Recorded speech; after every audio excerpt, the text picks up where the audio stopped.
All right, so here's an update, everybody, to Who the F Did I Raise? Mikey, age 18. This is part of the ongoing series, Who the F Did I Raise? And I'm just giving everybody an update from the last time I spoke to you. If you have no idea what I'm talking about, please check out my series, Who the F Did I Raise? It's on YouTube. It is here on TikTok. And you can find it under Who the F Did I Raise, right? For those of you who are not familiar with what happened, my son Mikey attempted to murder us, kill us, take us out.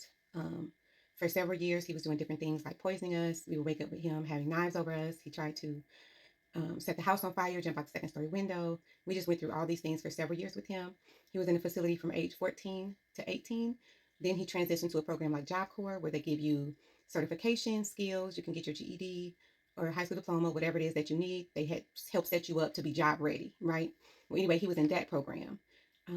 And it was a free to come and go program. He wasn't forced to be there. So while he was in this program, he started to make comments that he was ready to leave. He didn't want to be there anymore. We tried to convince him to stay. He decided to leave and go live with some people that he met in Florida. So anyway, Mikey called and let us know that they had taken all of his money. He had called asking for some more money after the $800 was gone in 4 days. I told him I would get you a ticket to come back to Alabama, but I would not be sending you money willy-nilly because you're not going to be able to manage it, and the people that you're staying with will continue to take your money. Just come back to Alabama. You have everything that you need. No problems. So over the phone, he was like, "No, that's all right. That's fine." So I'm like, okay. Sent him a text message to follow up. Hey, if you ever need a bus ticket, you just let me know. Whatever time it is, whenever you need it, no questions asked, I will set it up for you. I will send you a bus ticket. So about a week ago, Mikey called and he was like, Mom, remember when you said that I can get that bus ticket?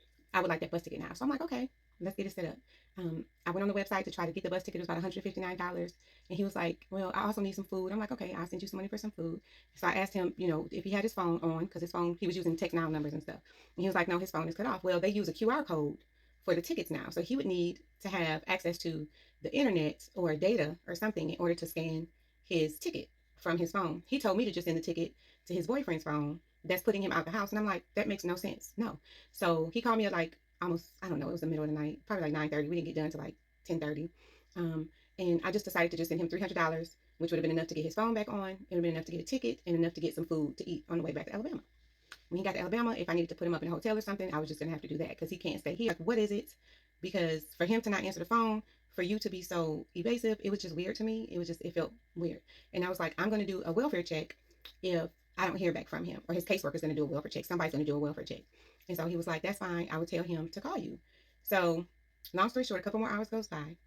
And I'm like, okay, I haven't heard anything yet. I'm going to just do this welfare check so I could get some rest because I had some things to do.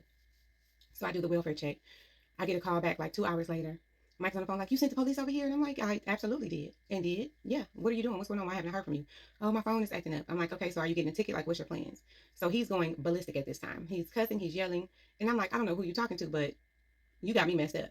So he's showing off for this guy and I guess his family. Why would you send the police? Blah, blah, blah, blah. Long story short, we ended the call. He's sending text messages going crazy. So I'm like, okay, I'm going to just let him be. So he sends a message the next day saying, you sent the police to my house again. I'm like, absolutely didn't. Once I sent it the first time, you said you were okay. They confirmed you were okay. I'm done. You got what you wanted. You got some money. That's it. You're not planning on coming back. That's on you. There's nothing I can do. So he swears, he's adamant that I actually sent the police. I was like, maybe you called the police on yourself to make it seem like I did it to alienate me because I didn't do it. And so he was like, well, I don't believe you, blah, blah, blah. So I'm like, okay, it's not about what you believe. I really don't care. Live your best life. So he was like, well, stop effing calling me. And I put the text messages up to all the stuff he was saying. So I'm like, okay, you don't got to worry about me. I'm straight. You straight. Good. So next thing you know, I talk to his caseworker. And I'm like, yeah, so Mikey's going bananas about having two welfare checks. I only did one. She said, oh, I did one too. So I was like, oh, so he did have two. Okay. So apparently he's angry because we blowing up the spot in Meth Central. Apparently they have pounds of drugs in the home. They've had no police contact until Mikey got there. And it's blowing up this spot. It's putting him on the radar. Okay. And they don't like that. So now they're putting the pressure on Mikey to let us know to lay off because it's blowing up the spot. So I was like, what? So the case manager said, well, I was going to call you anyway because we needed to do a duty to warn. For any of you who are familiar with mental health, who may be familiar with mental health, the Tarasoff law is when somebody is threatening your life and they have means, motive, they have the ability to pursue you and actually take you out, you have a duty to warn that person to let them know, hey, such and such said they were going to harm you, right? So she had to let me know that Michael had told her in very certain terms that he was going to unalive me, my husband, which is his stepdad of 14 years, and our son, Jack, who is 11. And then he said that he was going to spare Jack, his life, right? And he said the only reason he hasn't done it yet is because he's going to spirit jack. So I guess he went on to let her know how he was going to do it. He said that he was going to have his friends drive him from Florida to Alabama to off us, to spray us, is what he said. And you know, my issue is this: he's made threats before. He's actually attempted to murder us before. So I take these things very seriously. But the problem was he was a minor then, and now he's an adult, right? So now I'm able to move forward and do what I need to do legally to make sure I have a trail of paperwork, because I love a document. I love documentation, honey. You're not gonna catch me slipping. So I'm gonna take care of that soon. However, the issue with me is you're hanging around these people that's addicted to drugs, selling drugs, involved in drugs. You're telling them that you're gonna spray me. They see that I have money readily available to send to you. You've probably told them what we do, what our occupations are, you know, if we have money or not. And these people are addicted to drugs and they're in criminal activity. So you've set your family up in real life, in real time, to really be pursued by people who have nothing to lose, right? Who feel like they can gain something by harming us. And that's a problem for me. So what I'm going to do is move in silence and be ready. So I don't have to get ready. Okay. And it's unfortunate, but I'll add the text messages so you can see exactly what happened. Well, as you can see, these are messages between myself and Mikey's boyfriend.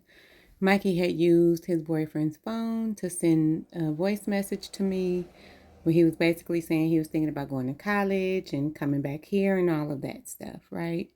And then I was trying to help him find somewhere to stay. And then his boyfriend responded for him because Mikey was no longer next to him and he didn't have his phone at the time either. So this is between me and Mikey's boyfriend. Tell me if you see something disrespectful, because Mikey said I was disrespectful. Okay, so this is Mikey's phone. As you can see, he said that he was leaving Saturday. He asked for his social worker's information. I sent it to him. He said, thank you. Here's some more text messages. I'm going to let you pause and read because it needs to go through pretty quickly for time. So check it out and look at how disrespectful he started becoming. He even referenced the time when I was abused by my mom. Since Michael continues to be dangerous for us, emotionally and literally, physically, right? I decided to go ahead and distance myself. I did set up something with his caseworker where we can stay in communication. If he chooses to no longer have me in that part of his life, I will back off of that as well. But as far as me having direct communication with him and him continuing to be unstable and unsafe the way he is, I would not continue to do this. Now, I've said this in the past, and my friends have been like, you have said this in the past, right? It's different. He has means now to get to us.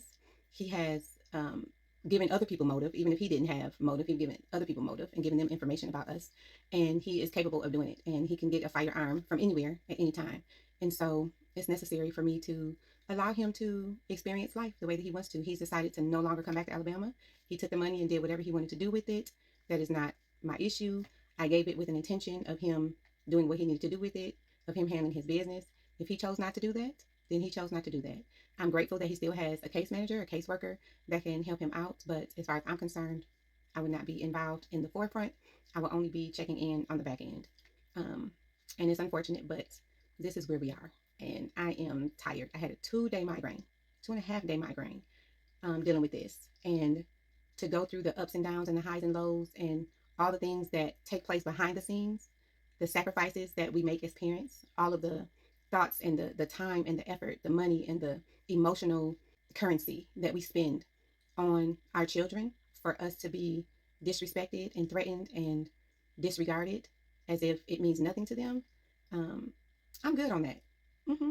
I'm good on that. I am no longer going to put myself in a position to be anyone's punching bag. I'm done. He's an adult now. I've done my part, and I feel like I have used all resources that I have at my disposal. So I'm hoping that he lives the life that he wants and that he stays away from us. Also, pick up my book, read my book, Picking Up the Pieces to 100 Broken Promises by Yushima Cherry Burks. That's Yushima Cherry Burks, Yushima Cherry Burks, Burks, right? It's available in all major bookstores. It's on Amazon.com. It's also on Audible. If you would like to hear the book and you may not have time to read it, pick up the Audible version. But thank you for watching this far. If you've made it this far, I sure appreciate you. And let me know in the comments what your next steps would be. Do you think I'm giving up too soon? Do you think I should have given up a long time ago? What would you do? Have you had to deal with any adult children that have tried to kill you, disrupt your life, or harm you in any way? So I'm going to tell you what I say to myself, and I'm going to say this for you. I return to sender any spirit that seeks to interrupt my peace. I'm hoping that you all do the same. That's my 2 cents. Take it or leave it, it's free.